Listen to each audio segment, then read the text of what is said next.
Welcome to exam materials. आज है 10 अप्रैल 2022। 10 अप्रैल 2022 के जितने भी इंपॉर्टेंट क्वेश्चन बने हैं उनके बारे में आज हम पढ़ेंगे। तो चलिए शुरू करते हैं। हमारा पहला प्रश्न, हाल ही में किस लोक गायक को संगीत अकादमी का पुरस्कार दिया गया है?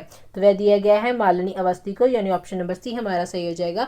लोक गायक मालिनी अवस्थी को 2018 के संगीत नाटक अकादमी पुरस्कार से सम्मानित किया गया है और उपराष्ट्रपति एम वेंकैया नायडू ने नई दिल्ली में आयोजित एक विशेष समारोह में वर्ष 2018 के लिए प्रतिष्ठित कलाकारों को संगीत नाटक अकादमी के पुरस्कार वितरित किए हैं और इसमें से 4 कलाकारों को संगीत नाटक अकादमी की फेलोशिप दी गई है और इसमें से 40 अन्य को संगीत नाटक अकादमी पुरस्कार से सम्मानित किया गया है।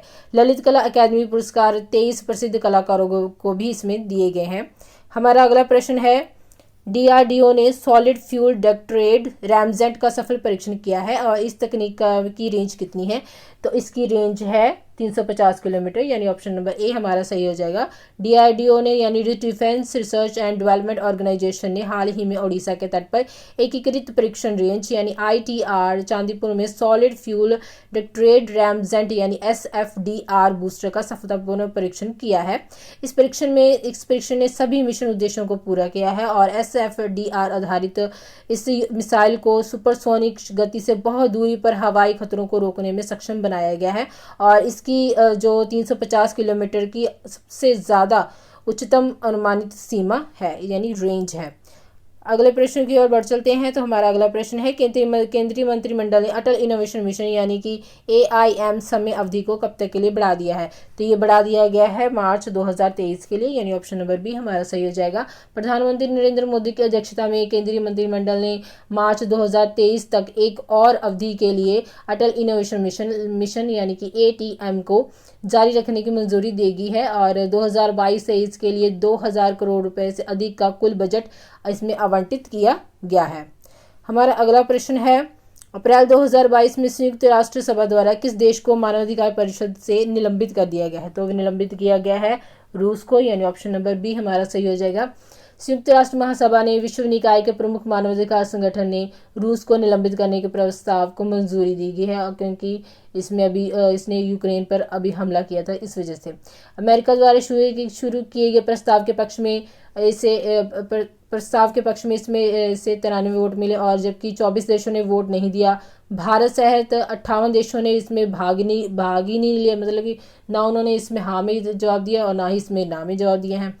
तो ये परिषद में इस परिषद में किसी देश का ये दूसरा निलंबन है और मानवाधिकार परिषद जो कि है इसका हेडक्वार्टर जिनेवा में है। संयुक्त राष्ट्र मानवाधिकार परिषद की बात की जाए तो ये एक संयुक्त राष्ट्र निकाय है जिसका मिशन दुनिया भर में मानव अधिकारों यानी ह्यूमन राइट्स को बढ़ावा देना और उसकी रक्षा करना है। परिषद में क्षेत्रीय समूह के आधार पर 3 साल की अवधि के लिए चुने गए 47 मेंबर्स होते हैं और संयुक्त राष्ट्र मानवाधिकार परिषद का हेडक्वार्टर जैसे कि ऊपर हमने बताया है जिनेवा यानी स्विट्जरलैंड में है और इसके अभी इसके प्रेजेंट टाइम के राष्ट्रपति हैं फेडरिको फिलेगोस, यानी जो कि अप्रैल 2022 तक रहने वाले हैं और इसे इस्टेब्लिश कब किया गया था? 15 मार्च 2006 से। तो ये थी संबंधित कुछ बातें मानवाधिकार परिषद से संबंधित। बढ़ चलते हैं हमारे अगले प्रश्न की ओर। हमारा अगला प्रश्न है, CRPF किस दिन को अपना वीरता दिवस मनाता है? तो ये वीरता दिवस मनाता है 9 अप्रैल यानी 9 अप्रैल को, यानी ऑप्शन नंबर डी हमारा सही हो जाएगा। CRPF central reserve police force वीरता दिवस यानी शौर्य दिवस हर साल 9 अप्रैल को अपने वीर जवानों को उनकी बहादुरी के लिए उनके श्रद्धांजलि के रूप में मनाया जाता है और 2022 में 57वां CRPF वीरता दिवस है। अब ये वीरता दिवस की बात की जाए तो इसे क्यों मनाया जाता है? यानी 9 अप्रैल 1965 को जब CRPF की एक छोटी टुकड़ी ने पाकिस्तान के खिलाफ कच्छ के रण में 34 पाकिस्तानी सैनिकों को सफाया किया गया था। और ये पहली बार था जब पूर्ण रूप से पैदल सेना की टुकड़ी ने पाकिस्तान की सेना की टुकड़ी के विरुद्ध मतलब की लड़ाई की थी और इसमें जीत हासिल की थी। इसमें CRPF के 6 जवानों को भी शहीद इसी दिन के कारण ही इस दिन को वीरता दिवस के रूप में मनाया जाता है। बढ़ चलते हैं हमारे अगले प्रश्न की ओर। हमारा अगला प्रश्न है, किसे अप्रैल 2022 में 2 साल की अवधि के लिए DCB बैंक के MD और CEO के रूप में नियुक्ति किया गया है? तो वे नियुक्ति किया गया है मुरली M नटराजन, यानी ऑप्शन नंबर डी हमारा सही हो जाएगा।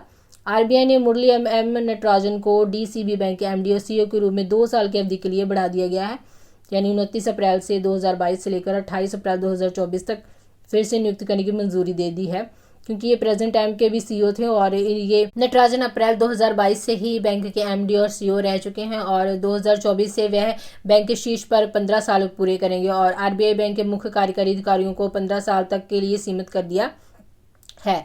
डीसीबी बैंक लिमिटेड भारत के एक निजी क्षेत्र का अनुसूचित वाणिज्यिक बैंक है और डीसीबी बैंक ने 31 मई 1995 को लाइसेंस प्राप्त किया था, किससे? आरबीआई से। इस बैंक के हेडक्वार्टर की बात की जाए तो इसका हेडक्वार्टर बॉम्बे में है और इसके सीईओ अभी बात की जाए तो कौन है? मुरली एम नटराजन, जिनको 2 साल की अवधि के लिए बढ़ा दिया गया है। और स्टैब्लिश कब हुआ था इस बैंक का? इस बैंक का स्टैब्लिश यानी स्थापना हुई थी इसकी 1930 में। बढ़ चलते हैं हमारे अगले प्रश्न की ओर। हमारा अगला प्रश्न है, किस देश में 2 अप्रैल से 2 महीने लंबे युद्ध विराम की घोषणा की गई है? तो ये घोषणा की गई है यमन में, यानी ऑप्शन नंबर बी हमारा सही हो जाएगा। यूएनएसजी के विशेष दूत हैंस गुडबर्ग की पहल पर 2 अप्रैल 2022 से यमन संघर्ष में से 2 महीनों के लिए युद्ध विराम की घोषणा की गई थी। भारत ने इस घोषणा का स्वागत किया और आशा व्यक्त की है कि इस संघर्ष विराम से यमन में 8 साल से चल रहे संघर्ष को समाप्त करने के लिए एक समावेशी राजनीतिक प्रक्रिया को बढ़ावा मिलेगा। बढ़ सकते हैं हमारे अगले प्रश्न क्या? हमारा अगला प्रश्न है, किस देश के सर्वोच्च न्यायालय ने 9 अप्रैल को अपनी नेशनल असेंबली को बहाल किया और अविश्वास प्रस्ताव आयोजित करने का निर्देश किया है? तो ये निर्देश दिया गया है पाकिस्तान में, यानी ऑप्शन नंबर सी हमारा सही हो जाएगा। हमारा अगला प्रश्न है, भारत में 18 वर्ष से अधिक आयु के सभी वयस्कों यानी अडल्ट के लिए कोविड-19 बूस्टर खुराक कब उपलब्ध कराई जाएगी? तो ये उपलब्ध कराई जाएगी 10 अप्रैल से, यानी आज से, यानी ऑप्शन नंबर बी हमारा सही हो जाएगा। स्वास्थ्य मंत्रालय ने हाल ही में घोषणा की है कि कोविड-19 बूस्टर डोज अब 10 अप्रैल से यानी आज से ही 18 वर्ष से अधिक आयु के सभी लोगों के लिए उपलब्ध होगी। इसमें 18 से ऊपर के लोगों को बूस्टर खुराक निजी टीकाकरण उपलब्ध होगी और नवीनतम निर्णय आने वाले महीनों में देश में महामारी की चौथी लहर की संभावना के अंतर्गत ये फैसला लिया गया है। हमारा 10वां प्रश्न है, ग्रामीण क्षेत्र के विकास के लिए किस राज्य ने ग्रामीण विकास बोर्ड का गठन किया है? ये गठन किया गया है दिल्ली के द्वारा, यानी ऑप्शन नंबर ए हमारा सही हो जाएगा। दिल्ली सरकार ने दिल्ली के ग्रामीण क्षेत्र के विकास के लिए एक ग्रामीण विकास बोर्ड का गठन किया है और इस बार बोर्ड के 200 करोड़ को बजट आवंटित किया गया है और दिल्ली के मंत्री गोपाल राय ने कहा है कि इसकी प्रयोजन में तेजी लाने के लिए अधिकारियों के साथ विशेष प्रकार की योजना इसमें बनाई गई थी। तो फ्रेंड्स, ये थे हमारे कुछ 10 महत्वपूर्ण प्रश्न। अगर आपको वीडियो अच्छी लगी हो तो आप इसे लाइक और शेयर करें। अगर आप चैनल पर नए हैं तो इसे सब्सक्राइब करें। धन्यवाद।